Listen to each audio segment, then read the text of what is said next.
Don't just live for tomorrow,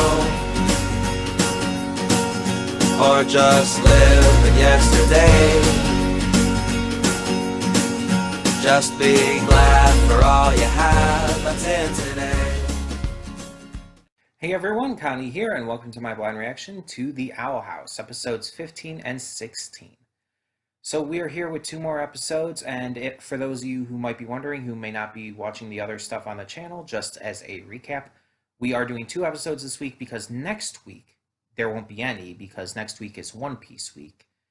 And because of that, there just won't be anything else on the channel for Monday through Friday. Saturdays and Sundays are completely the same, or those are all good. But Monday through Friday next week is all One Piece, only One Piece. So because of that, I decided we're going to do a little more this week and maybe a little more the week after One Piece week in order to make up for it, you know? So yeah, we have two more episodes here, and hopefully we get something more exciting than last time, because the last episode wasn't that great. It wasn't bad, but it felt like filler. It really did, and even you guys kind of agreed on that. But supposedly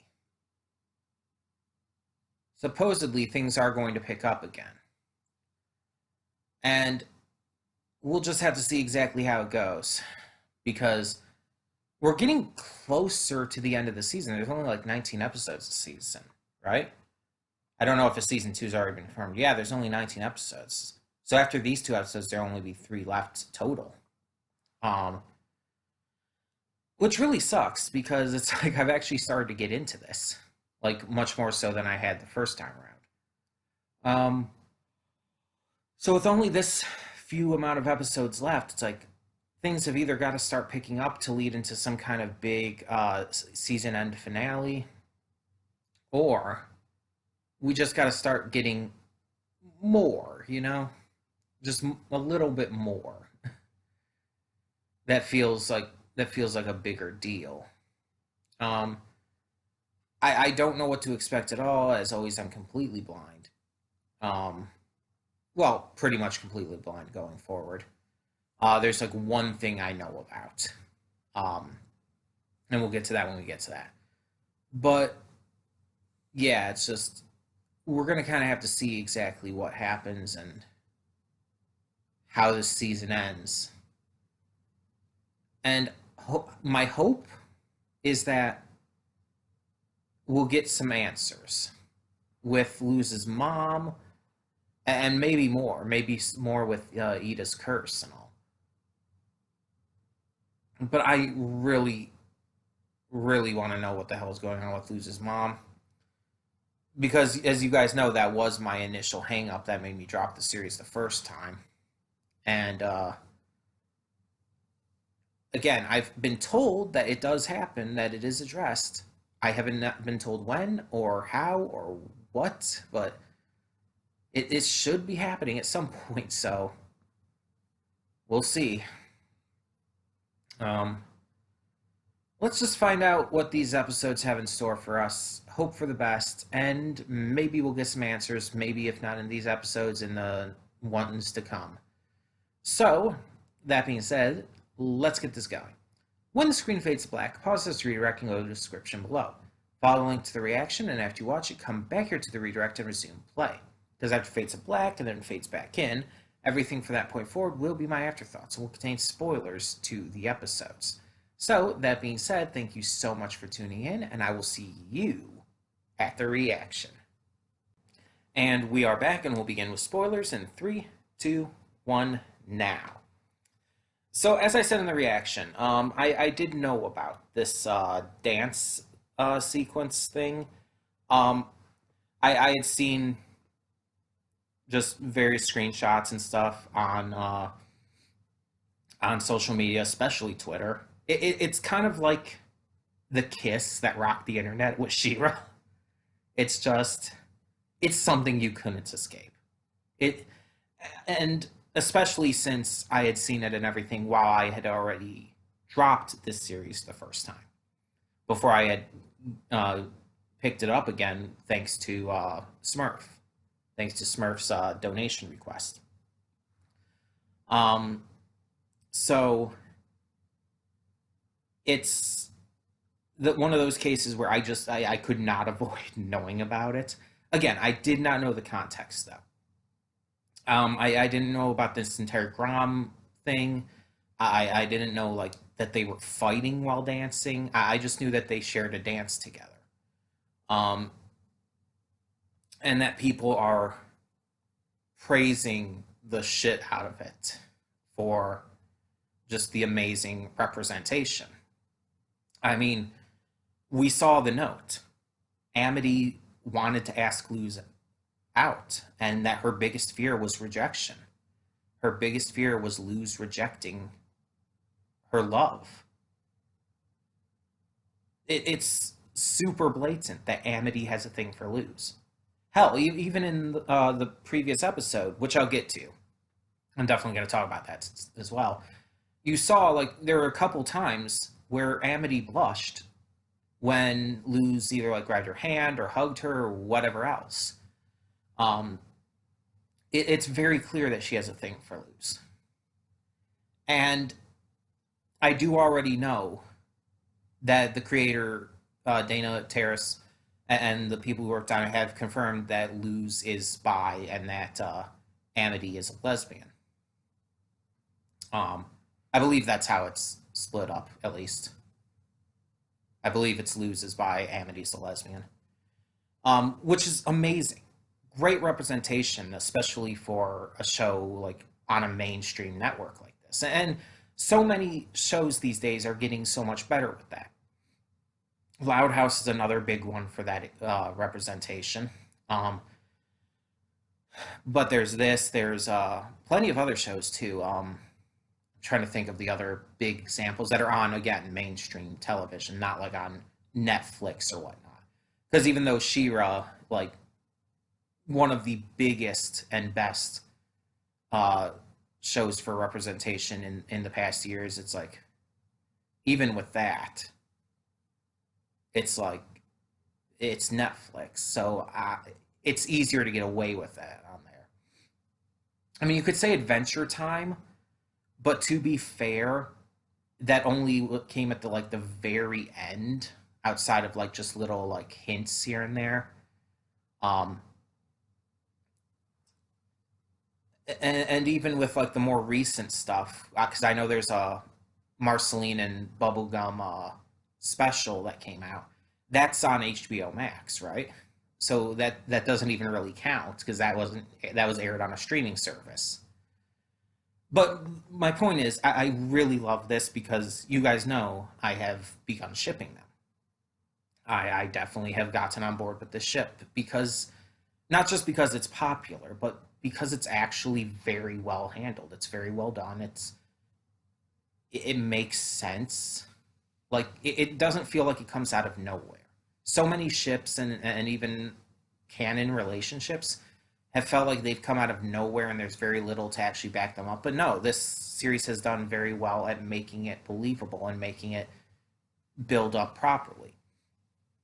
It makes it so that every little interaction they have and every time they grow closer from when Amity was more of a bully to current, it's like you get to see that relationship grow and it makes it feel much better in that regard. But these episodes did a lot for Amity besides just that as well. These episodes explained her character and why she is the way that she is. Because we find out that Amity has always been such a bully, not because of her own volition, but because her parents kind of forced her to be so. Because of her being a blight, her parents have always kind of forced this idea that she has to hang around only the upper crust, friends who are connected to her parents' friends.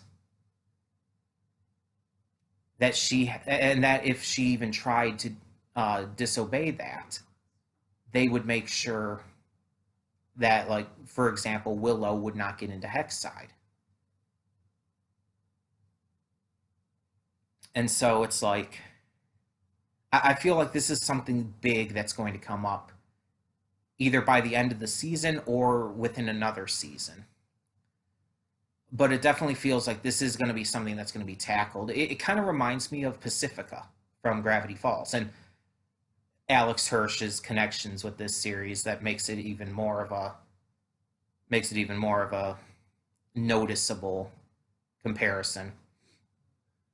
But it was like this. It was the same way in Gravity Falls. Pacifica was actually straight up conditioned by her parents to behave the way she did, to think the way she did, and to look down on those who weren't rich. She was conditioned to such a level that it was Pavlovian. All that her father had to do was ring a bell, and she would fall into place. And it was horrifyingly just terrible and disgusting and just one of the worst things that a parent could do to a child. But here it seems like it's very much the same thing. Her parents are forcing her into this. She was best friends with Willow. They were super close, but because of her parents, she had to force Willow away and break up that friendship in order to help her, get into Hexside. She literally broke up their friendship to help Willow succeed. And it's really sad that she had to do that. And that she became so involved in that kind of lifestyle afterwards. And it's really lucky that Luz came along and has helped turn her around in such an important way. The first of these two episodes, episode 15 here, did so much for her character because of this. Willow's mostly the same after this. We just find out more about their childhood friendship, which we did already know about. We just learn more details and learn that it has affected her more than she had let on. But this definitely did wonders for Amity as a character who had already been coming around in a really good way. We also get to see multiple different memories and the concept of going inside of a person's in their mind and seeing the memories. It's like another thing you can compare to Gravity Falls with the entire thing when they went into Uncle Stan's mind and ended up having to face off against Bill there. And although the enemy they faced here was just Willow's inner mind, it's like, it's still very reminiscent. But the second episode here, yeah, it's definitely the one that's more on my mind. It's like both of these episodes were amazing. These were two of the best episodes of the show, without question. But the second one here definitely stands out in my mind a little more.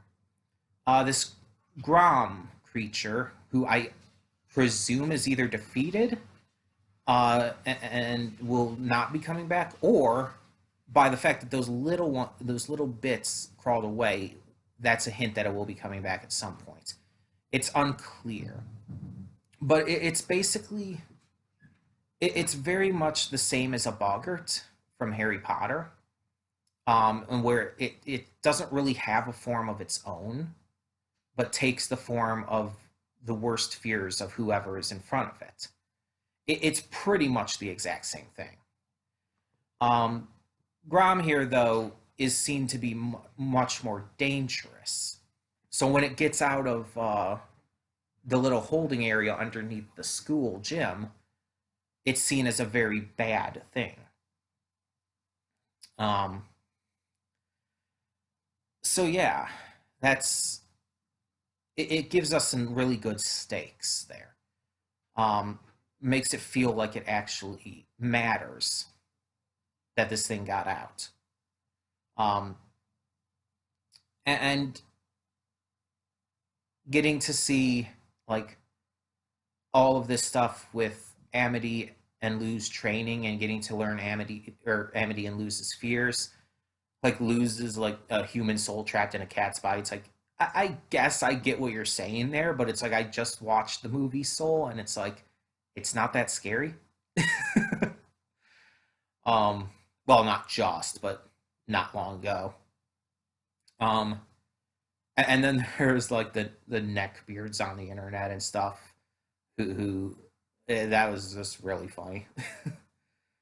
But yeah, it's like the one about Ida, about being disappointed by Ida and everything like that. That was more of what I was expecting. And then we had the entire stuff with the mother. So let's talk about that. So we finally 16 episodes in got what should have happened 10 episodes previously. I'm still not going to get over that. I still think this should have been addressed much earlier. But the reason they gave that it hasn't been at least makes sense. So Luz is continuing to get texts from her mother. They're kind of like using the portal to kind of hack into the human world to gain Wi-Fi and stuff. And she's getting texts from her mother, and she's reassuring her. She's telling her, okay, everything's going to be all right. So, like, I'm doing well, yada, yada, using a lot of emojis and stuff, especially. But she's afraid to tell her the truth because she's afraid of how she'll react. And honestly, that's fair. I can't be one of those people who will say, like, oh, no, she'll probably be fine. She'll probably accept it after all, or she'll probably not be as harsh as Luz thinks. No, she will. From what we saw of her in the first episode, she's not understanding. I'm not saying she couldn't become understanding. She very well could, but she's not at the moment. In fact, she's so against Luz having individualism, honestly, that it's kind of gross. It's kind of upsetting. Um, it's really not okay for a parent to try and control their child's life that heavily. Like, yes, Luz got into trouble, but you can encourage them to still be like creative and individualistic without trying to take away, or you can, I worded that wrong. You can make sure that they don't cause all these problems for people and cause trouble. You can make sure that Luz isn't like getting in trouble constantly without having to take away her individualism. Trying to take away and stifle that is going to do so much more harm than good. It's not funny. And so it's like, I'm sorry, I can't see her mom as anything but a negative influence, a negative force in her life. The fact that Luz is this scared to face her, the fact that this is basically Luz's greatest fear right now, that tells you all it needs to. If Luz is this afraid of her mother finding out, there's got to be a reason for that. It means that her mother has given her a reason to be afraid.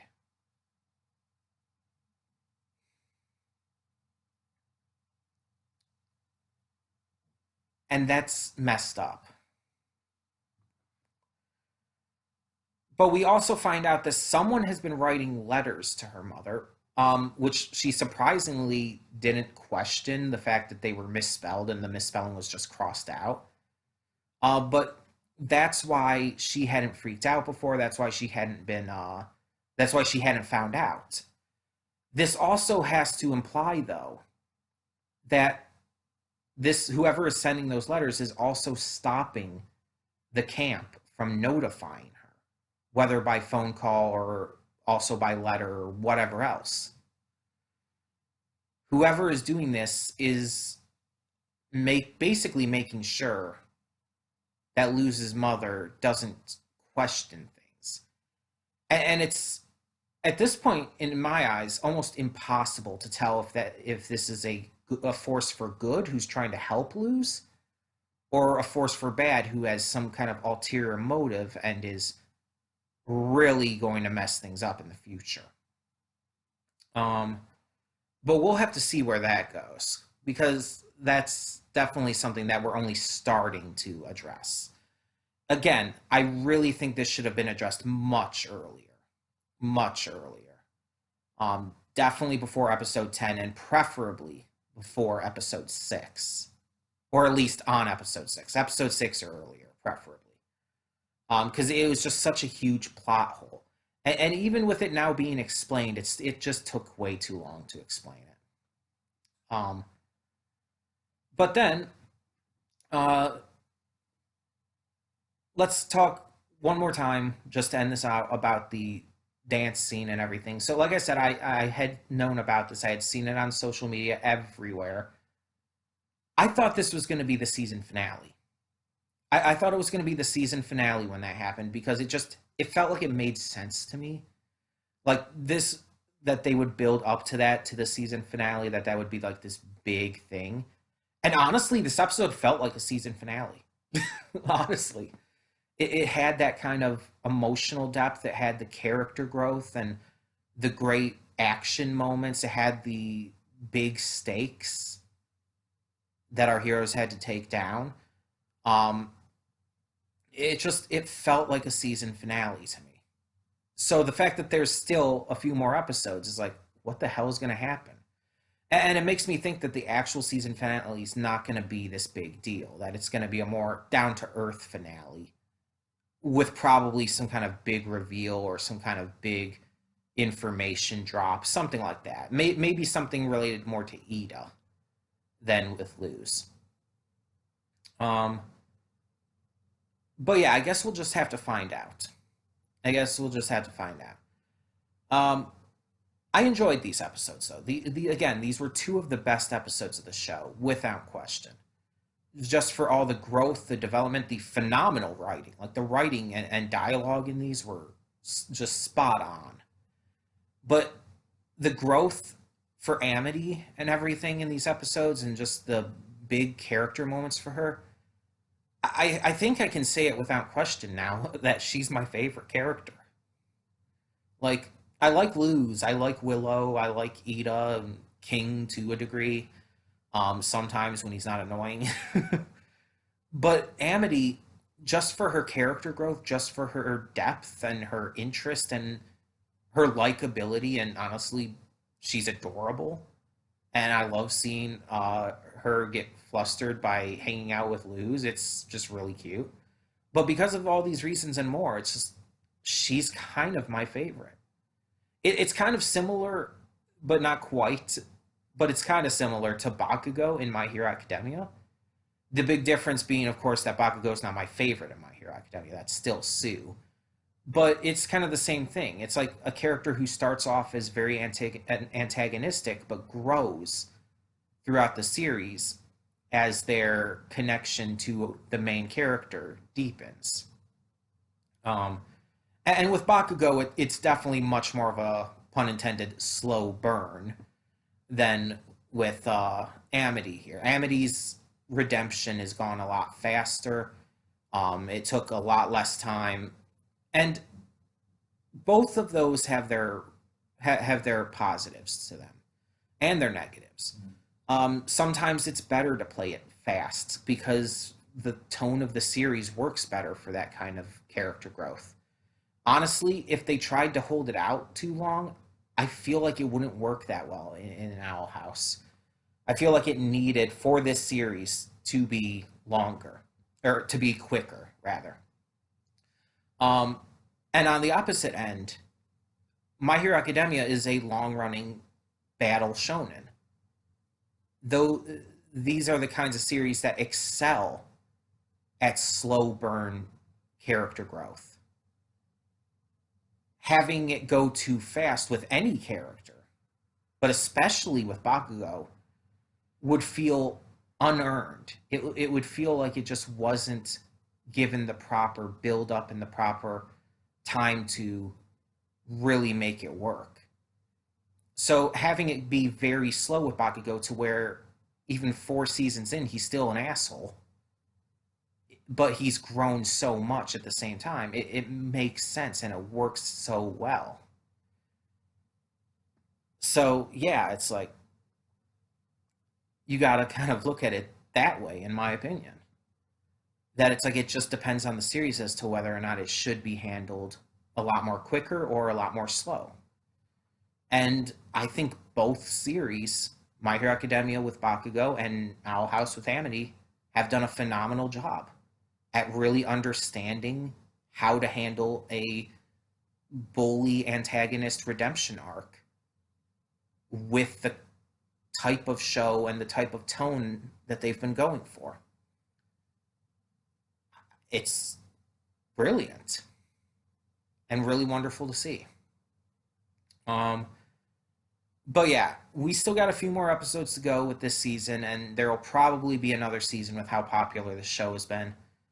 Um, and I've already said it before, but I'll say it again. Like, I'm really glad that you chose this as a donation award, Smurf. I'm glad that I was able to get back into it because of you, because honestly, I don't know if I would have otherwise. I might have maybe checked out another episode or two, but it's just like I don't know if I ever would have actually gotten back into the show, like just as a whole. But it's like I'm glad I gave it another chance because it's like even despite the issue of the mother taking way too long to be addressed, granted not as long as Little Witch Academia took, never going to get over that. Um, Even despite that, though, like there's so much positive here. There's so much good that even the negative aspects, even when they're noticeable, don't take me too much out of it. Now, this show, based on what we've gotten so far of these first 16 episodes, if you were to compare it to how I felt like 16 episodes in for like Steven Universe or Star Versus or She-Ra or whatever else, I can say without question that it's not as good as any of those at this point. Now, we know Steven Universe and Star Versus both really dropped off in the end and became kind of terrible in the end. Um, they were still amazing at points. And neither of them took too long, and though Steven Universe did admittedly take longer to get to the really good stuff. But once they got to the really good stuff, like, it was there. And this is definitely taken quicker than with Steven Universe, but I think it took quicker than this for Star Versus to really kick off. And definitely quicker for She-Ra. Like, She-Ra was almost instant. Let's be honest. But the amount of potential this show has could easily rocket it into the level of being like at the same level as peak Steven Universe or peak Star Versus. I'd compare it more to Star Versus just based on the tone of it, the tone and style. But still, it has the potential to easily be as good as either of those shows. Maybe even better.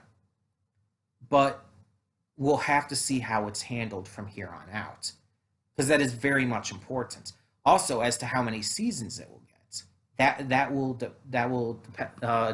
determine a lot as well in how well it ends up working in the end. But yeah, so I'm really, really happy to have gotten back into this, and these two episodes in particular were really darn fantastic. Excuse me. So tell me in the comments below, though, what you thought of these two episodes of The Owl House, and thank you so much for continuing to tune in and support the channel. For now, I'm Connie, and I'm signing off. See y'all next time.